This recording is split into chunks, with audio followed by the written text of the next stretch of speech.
Good morning. Happy Tuesday. Hey, we're doing live coaching.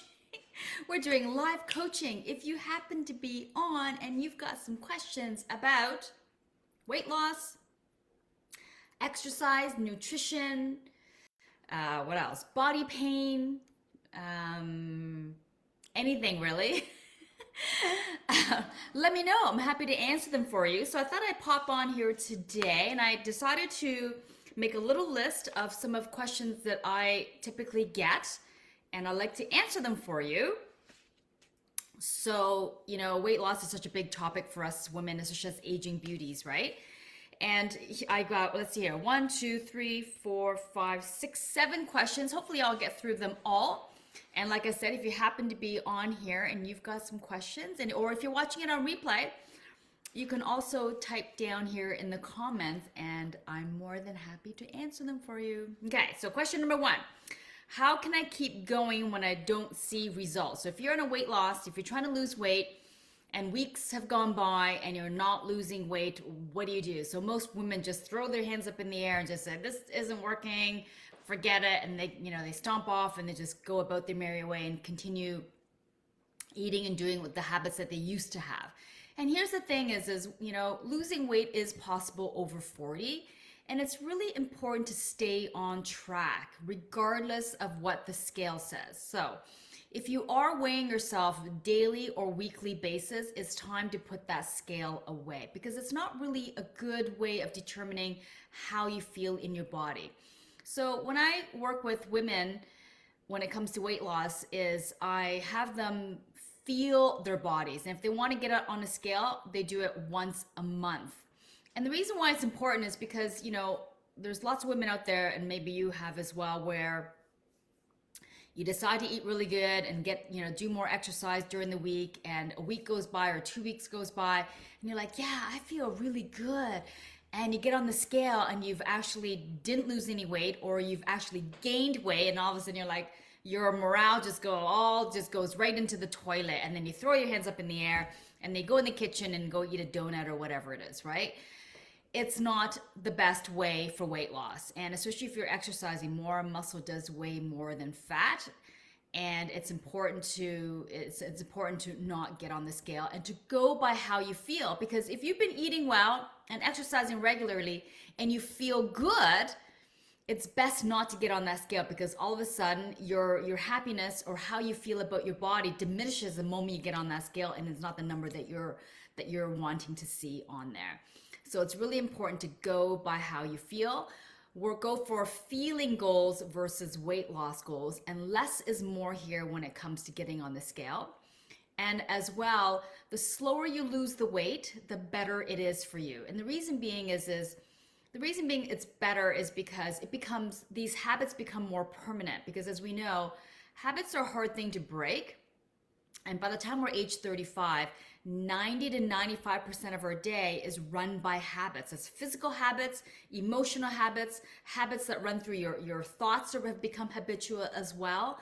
So it does take time. So the slower you go, the more permanent these changes that you're trying to implement become.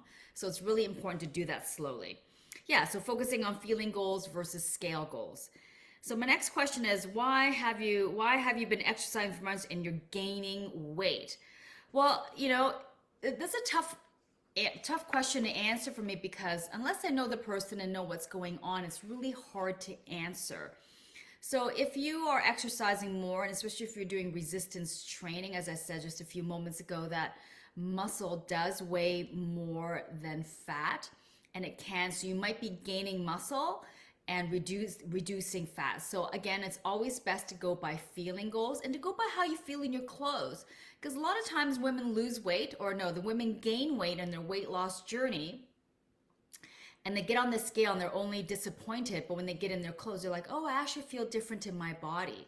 So that's the better way to go. Okay, so gaining weight, the key is to stick to it, because at the end of the day, it's not just about weight loss. I mean, yes, weight loss is one of the biggest things that women are looking for. However, you just want to feel good. And if you're, eating hot dogs and hamburgers 3 square meals a day, a lot of times that doesn't really make you feel good in your body. So when you're eating healthy and still not losing weight, at least at least you feel good in your body. And that's really what the goal is to feel good. Because when you feel good, you look good. How many times have you seen women out there that like, they look fantastic and has nothing to do with their weight, right? So it's become very subjective that way in terms of your weight loss. Okay. Yeah, here's another one. You've stopped losing weight. What are you doing wrong? Another tough question for me to answer because there's so many factors involved. Depends on your sleep, depends on what you're eating, what time of the day, how you're feeling, what your exercise regime. There's what's going on emotionally in your body in terms of what's the circumstances around your day. So that's a really tough question to ask. Oh, here's a good one. Why can't you get rid of your belly and your thighs?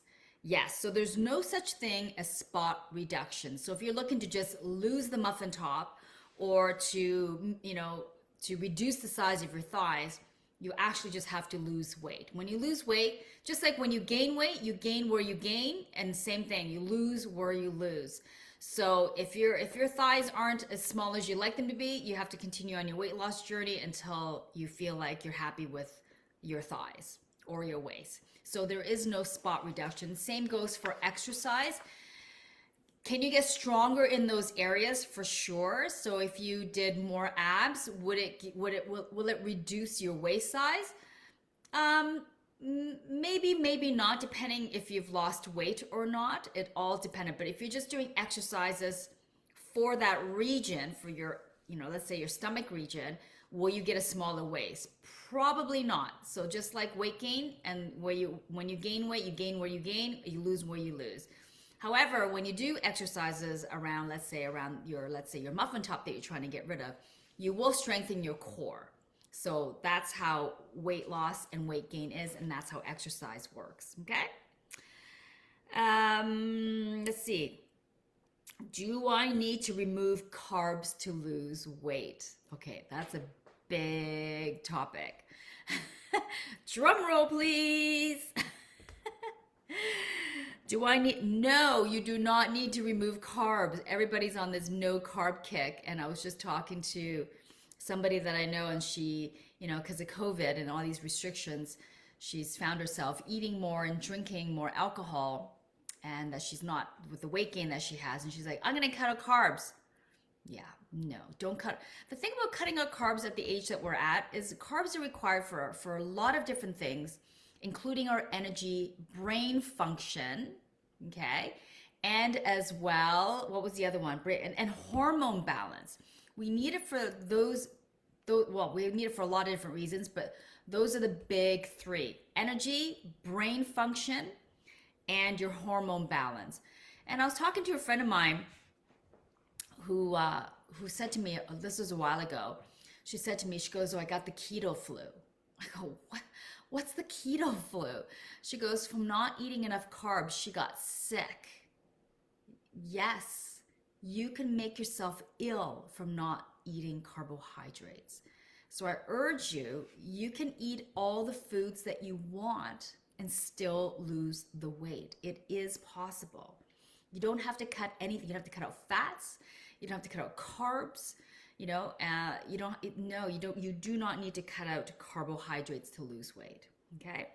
Another big question is, how fast can I lose weight? And as you might have heard me say earlier, that weight loss, the slower you lose the weight, the more permanent it is. The faster you lose the weight, the more likely you will gain the weight back and extra. Okay.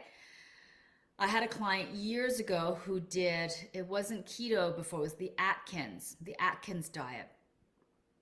She had a body type that was pear-shaped, and she felt like she needed to lose 50 pounds, so she went and did the Atkins diet. She lost the 50 pounds, only to gain it all back, all of it. So she did Atkins again. She lost all of that 50 pounds again, number 2, gained it all back and some. Well, can you imagine what that felt like? It's this emotional roller coaster ride that you're putting yourself on by cutting out carbohydrates. So she seeked me out. We worked together for about probably 3-4 years to get that 50 pounds off, because it does take time. And you know what, we broke up. I always like to say we broke up because, you know, the kind of work that I do is you don't want to rely on me for the rest of your life. However, if you want to, you know, have a coach forever, absolutely. But, you know, my goal is to always teach the women that I work with so they don't need me. They can rely on themselves. And so she did. She lost 50 pounds in about 3-4 years. And it was less of a roller coaster. She was in the film industry and she had lots of film events and travel dates, so work travel that she had to go to.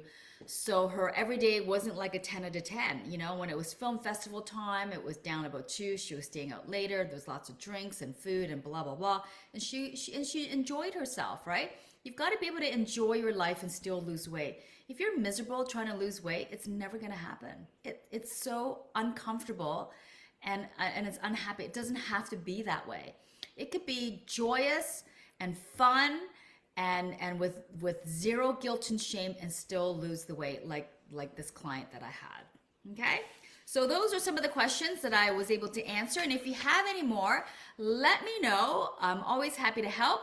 And until then, until next week I'll probably see you on a Wednesday. Not sure if it's a daytime or in the evening. But if you see me pop on, feel free to ask questions. And by the way, there is also a Love Your Body week that's coming up in April. And if you're someone who's, you know, feeling brain fog, feeling sluggish in their body for whatever reason, low energy, can't sleep, gut issues, I urge you to come to this because in 5 days, you're going to feel so much better. And the 5 days comprises of a 5-day Fuel Your Body cleanse. And this is where we focus on whole foods to nourish our bodies with whole foods, with high energy, high nutrient dense foods to feel good. And if you need a little bit of a break from the winter blah months, this is a good little spring kick in the pants. I'm going to feel better for the spring and summer. And then I've also got a Love Your Body workshop that's going to be happening midweek. So it's going to be running from a Monday to Friday. And that is where I share 3 simple strategies on how to love your body forever. Because part of the weight loss, part of the reason why women have difficulty losing weight is because they don't love their bodies. And the thing is they always say to me, I'll love my body when I lose the weight. Well, the reality is you have to love your body before you can lose the weight. And when you think about loving your bodies, think about, you know, women out there that don't love their bodies, and they come in all different shapes and sizes. And women have lost weight, like we're talking 10, 20, 30, 40, 50 pounds, and still unhappy with their bodies. So loving your body is required, especially for permanent weight loss, because it has to come from the inside. It doesn't come from getting on the scale, I need to lose weight, and then, yeah, so it's really important to love your body. So I share 3 simple strategies on how to love your bodies forever so you can actually get to all your weight loss goals with much more ease and with much more pleasure. It'll be much easier that way. So I'll share the link here below, and I will see you next week. Bye for now.